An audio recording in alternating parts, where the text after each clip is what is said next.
Well, when I look out my window, many sights to see. And when I look in my window, so many different people to be, that it's strange, so strange. You got to pick up every stitch. You got to pick up every stitch. You got to pick up every stitch. Oh, must be the season of the witch. Must be the season of the witch. Must be the season of the witch.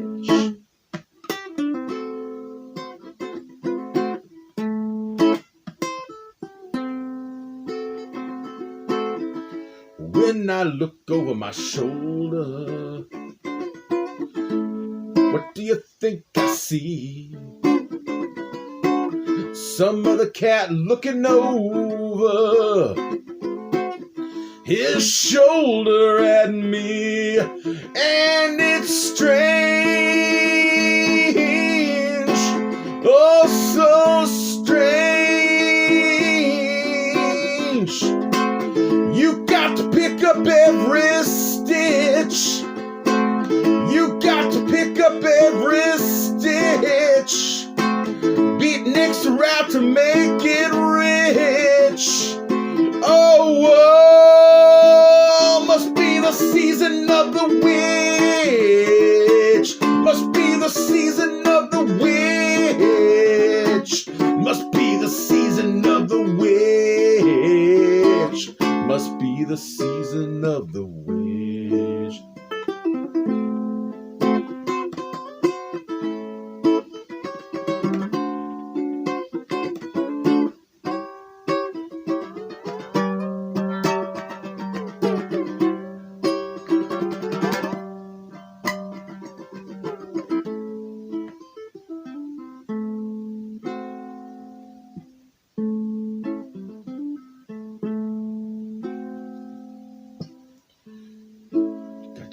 Stitch. You've got to pick up every stitch. Oh, you got to pick up every stitch. You got to pick up every stitch. You got to pick up every stitch. The rabbit's running in a ditch. Beatniks are out to make it rich. Oh, must be the season of the witch. Must be the season of the witch. Must be the season of the witch. Must be the season of the witch.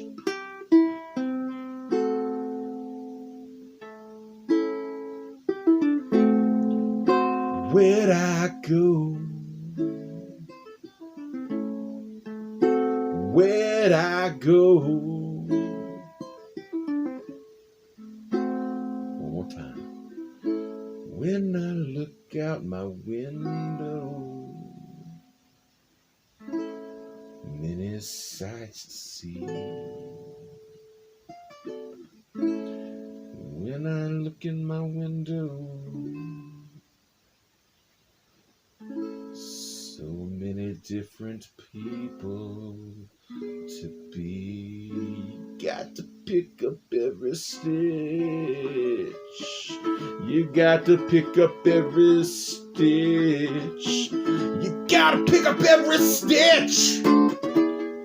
Oh, whoa, must be the season of the witch. Must be the season of the witch.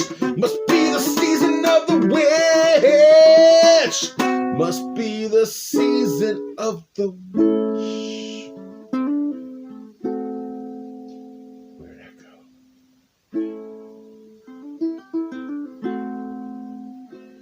Where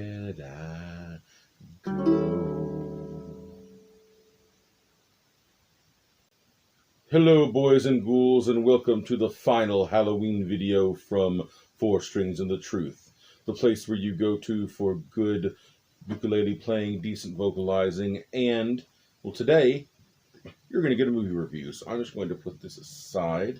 Yeah, I've never done this before, so we'll see what happens. I've written some on Facebook, but I've never actually done a video review, so we'll see how this works. What we're going to do is a review of a classic horror film, Season of the Witch. No, not that one. That I've never seen that one. Probably never will see that one. So no, go back a little bit. No, still not that one. That's a good one though, but it's not the one I'm looking for. There we go. That's the one I'm talking about. Some people have called it his most underrated film. I, however, would say that his most underrated film would definitely have to be Monkey Shines, an experiment in fear.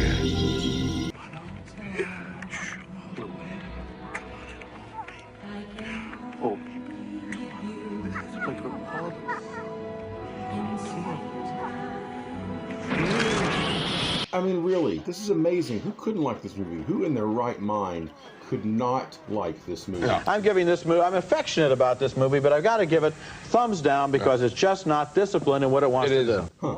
Okay, well, point taken. I didn't care for it either. But that's okay, because we're not here to talk about Monkey Shines. We're here to talk about Season of the Witch.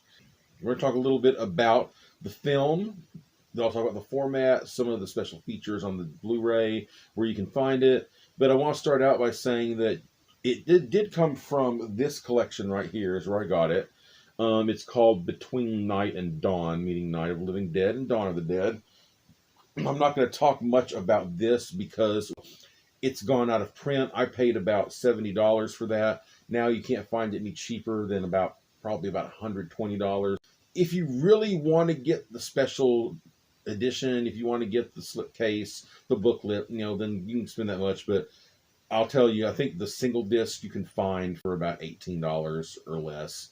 And then they're also streaming. So Season of the Witch. This is a film that Romero made in 1972, as I said. And it is not really a horror movie. See, the thing about George Romero is, despite the fact that he is mostly known for his gut-munching zombie films, and of course, my favorite horror film of all time, Creepshow, the reason he made Night of the Living Dead, he and his team, they were just trying to make a movie on the cheap that they could sell. Wanted to make a name for themselves, and horror was basically the way to go. That was what they decided to try, and they did, and it was a huge hit. Unfortunately for the people who made it, the distributor changed the title. The original title, I believe, was Night of Anubis, or maybe Night of the Flesh Eaters, and the distributor changed it to Night of the Living Dead. But unfortunately, he left out the little symbol that said copyright 1968, so they didn't see jack crap in terms of money. After that, you had George Romero with his group, The Latent Image, and they made a film called There's Always Vanilla, which was kind of a romantic melodrama, didn't do a lot of business, and is probably considered one of Romero's less known, weaker films. But he did that, and then he made a movie called Jack's Wife. And the thing is, Jack's Wife actually is Season of the Witch. It's got a very interesting history. It's the history alone of how they have advertised it is crazy. In fact, you're going to see a trailer for the film as it was originally released by Jack Harris, producer, who cut about 40 minutes out of it and retitled it Hungry Wives. And as you can see, he set it up as kind of a softcore sexploitation film, which I'm just going to give you a little spoiler. If you go into it for that, you're going to be sorely disappointed. Sorely disappointed. Then, after Romero ended up making Dawn of the Dead, Jack Harris re-released it under the title Season of the Witch and cut a new trailer. So just watch these two trailers. I'm serious. They don't even sound like the same movie. So just watch them and then I'll be back. Hungry wives. My evening is free. Everything women could want out of marriage, except the one thing they crave most. Joan, available. Shirley, dissolving her problems in drink. Marion, dabbling in witchcraft. Hungry wives lead normal lives, or do they? What goes on while their husbands are at work? You are sick, woman. Hungry wives.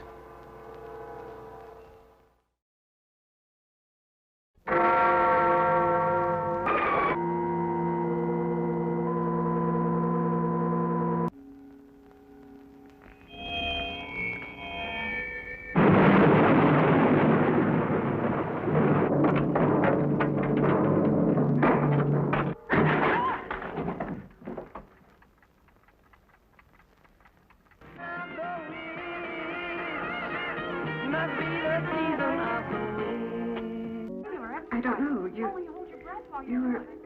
You're the one. I'm a witch. Son of a...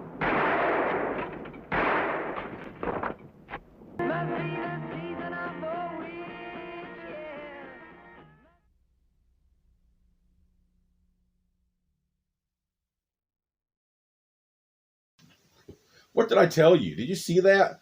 And the sad thing is, when you watch the movie, it isn't that like either one of those trailers. It's not some, movie about these amorous wives who aren't getting enough loving from their husbands, so they're going to find it other ways. And it's not completely about the occult. I'd say Season of the Witch is probably a more fitting trailer and a more fitting title than Hungry Wives, especially since the song that I played for you earlier, Donovan's Season of the Witch, plays into it. Although Jack's Wife is not really the catchiest title, it is probably the best title for the film because it is about a woman by the name of Joan Mitchell.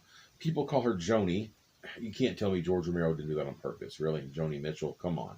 And the idea is that she just feels unwanted by her husband. Her husband's always going off to work, going off on trips, leaving her alone. She tries to bond with her daughter, and you got to realize it was made like 1973, so you've got like, the Greatest Generation, and then you got the boomers, free love and drugs, so yeah, they're not really connecting. And it's about her trying to basically find her own identity separate from her husband, because basically she is Jack's wife. That's all she is. And she ends up hearing about a lady in their community who is a practicing witch, goes to visit her while some friends of hers get a tarot reading. She ends up getting a book about witchcraft, and that kind of sets her on this journey of trying to discover herself. And like I said, witchcraft isn't really the main focus of the movie. That's just the means to how she actually gets what she wants. Now, I'm going to try to keep this review slightly spoiler-free, but there is a little spoiler I'm going to give. Once I get to that, I'll let you know where you need to fast forward through in the video to get to it, to get over it, so you won't have to hear it. But let's just talk about the movie. It's wordy. It's very wordy. It's very, very slow. And I'm a fan of slow burn stuff. Apparently Romero, he was being influenced by Fellini, possibly, or, John Cassavetes. I think actually a guy who did the commentary for the film mentioned John Cassavetes. It's interesting. It's a character story is what it is. And that's not to say there aren't some really good scenes in it. I mean, the opening sequence is just nightmarish, which makes sense because it's a dream. I mean, it opens up with Joan and Jack walking through a forest, walking down a path through a forest, and he's reading his paper, ignoring her, pulling back limbs, there's whapping her in the face. It's just so, the music is just so, I don't know how to describe it, just eerie, and the dream sequences are great. There's a lot of dream sequences in it. I mean, she sees herself in the mirror as an old hag. And, of course, it's about fear of getting old, fear of just losing yourself. And it is very well done. You just have to, I think for modern audiences, and even for audiences of the time, it might be a little slow, but I think it's worth seeing, definitely. So what I want to show you now is my favorite scene from the film. I think just the music, the direction, everything about it is so perfect. This is a scene where Joan is shopping for witch supplies, and it's, like I said, best scene in the movie. Just go to watch.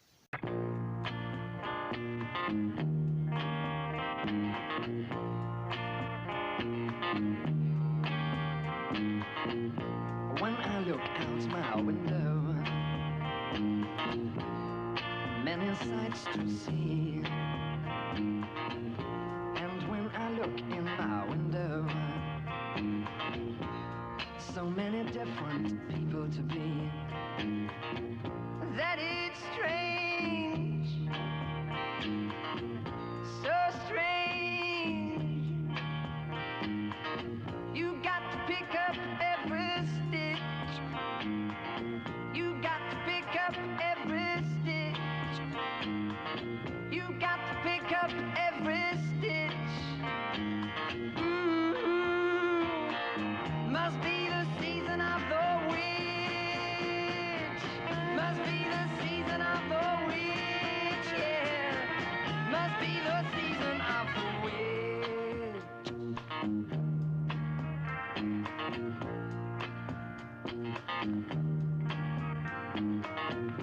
When I look over my shoulder, what do you think I see? Summer cat looking over his shoulder at me, and he's strange, sure is strange. You got to pick up every stitch. You got to pick up every stitch, yeah. Beatniks out to make it rich. Oh no, must be the season of the witch. Must be the season of the witch, yeah. Must be the season of the witch. Are you a witch? Chalice, thurible, knives, they're all witches' tools, you know. Well, I'm just interested in it. What I tell you, that was great. I think it was great. You may not. Who knows? While Romero has said he kind of failed at making a feminist message, because, I mean, there is a kind of feminist thing going through here, but at the same time, there are other things in the movie that come off as slightly anti-feminist, or at least critiquing feminism. Like, there is a sequence where Joni uses a spell to try to get a man to come to her home while her husband's away, and it doesn't work. So then she calls him, and he comes, but she's still convinced that it was the spell that made him come to see her. So it's this idea that she has lost herself, she's lost herself in this marriage with her husband, but then she's kind of losing herself as well in this other thing. In fact, there is a line early in the film where she's talking to a therapist, and he says, the only one who's imprisoning Joan is Joan. It's almost like he's saying, it's not the patriarchy, it's not the men, it's you. I mean, you got to look at it, in the context of its time. And if you just look at it as just a story of a woman trying to find herself, it's a good movie. I mean, I'm doing this for Halloween. It's not a Halloween movie. It's an art film. If you're into that sort of thing, you want to see a George Romero art film, it's fine. It's not a bad movie at all. Now, getting into the spoiler territory right now, like I said, just look in the bottom, it'll tell you where to skip to. The neatest thing I think Romero does is at the beginning, there is a scene with Joan during the dream. She's put in a cage with a dog collar around her neck and a leash. She's attached. Rosa puts her in there, and it's outside of a church. I mean, the symbolism there, you just can't deny it. At the end, where she gets initiated into the coven, they put her on a leash, and she is, tied to a stick. And it's almost like Romero is saying that she's traded one type of prison for another. Like, both religions kind of have their trappings, and maybe she's trapped in both. Of course, as the writer of the essay that appears in the booklet for the film collection wrote, at least this is her choice. She's choosing to be there. The end is kind of bleak, bittersweet, because she's at a party, and what's happened is she has accidentally ended up shooting her husband. She's been having these dreams of an intruder coming in, and she has what seems to be a dream, and she shoots the intruder. Turns to be her husband, who's come home from a trip a day early, and she kills him. It's ruled an accident, and there's even this thing where you hear these men talking, saying, "Oh, well, she's going to get away with it because she's a woman. Doesn't matter." Again, adding to the whole feminist women's liberation angle of the story. And at the end, you see her at a party, and she says, "I'm a witch." And it's like she's been released, she's free. But then there are people who say, you hear in the background, "Oh, that's Mrs. Mitchell, Jack's wife." And she kind of just gets this look on her face. It's like, even in his death, even on her own as a practicing witch, she's still, to many people, was, and always will be Jack's wife. But overall, I would recommend this movie for a try. I mean, if you're a Romero fan and a completist, definitely. Now, as I said, this collection right here is out of print. However, you can get this for about $17.88 on Amazon, or maybe a little more expensive if you don't want to go the Amazon route. This is the Season of the Witch poster, but that's what I've got it set to. However, it's got a reversible cover. This is the new cover, and all the covers in there kind of have this painted look. I don't know. Neither one is very evocative of what the film is about, but I'm a fan of the classic stuff. I like the old kind, so I just got mine in there. Of course, trying to get this in here is going to be fun. Hold on a second. Okay, and it's got 2 discs. There is a DVD and a Blu-ray. The DVD has the theatrical cut of the film, which is about 90 minutes, and then it has the extended cut that's 104 minutes, and basically it's just made up of all the footage that still exists. Romero's 130-minute version does not exist anymore. I'd say if you're going to watch it, watch the 90-minute version first, and then if you're interested to see what was cut, watch the extended cut. The thing is, the extended cut, all the extra scenes are in standard definition, so they lose quality. It's very obvious which ones were added in. So that's why I think definitely watch the theatrical cut. It's the better version. Maybe if they could get the 130-minute cut out, if that ever comes to light, I'll probably watch it just to see. But for a movie that is as talky and as slow as this is, I'd say watch the shorter version. The Blu-ray looks great. It was restored in 4K. Looks really, really good. I mean, it's just there's not a lot of grain. Colors are great. Sound is great, and also you have a little commentary by a man by the name of Travis Crawford. I've listened to about half of it. He gives some interesting tidbits. Talks about some of the people who are in the movie, how a lot of them came from Pennsylvania theater. Talks about things that were cut. Some of the influences of Romero. So anyway, that is it for me. I want to thank you all for watching. Please like, subscribe, leave a comment, and let me know what you think. Tell me if you want me to do more long-form videos like this, or just tell me if there are some songs you want me to do. Also, if you just look down in the description, there is a link to my PayPal virtual tip jar. If you can, go there, donate a little bit to keep the channel going. So thank you very much, and happy Halloween.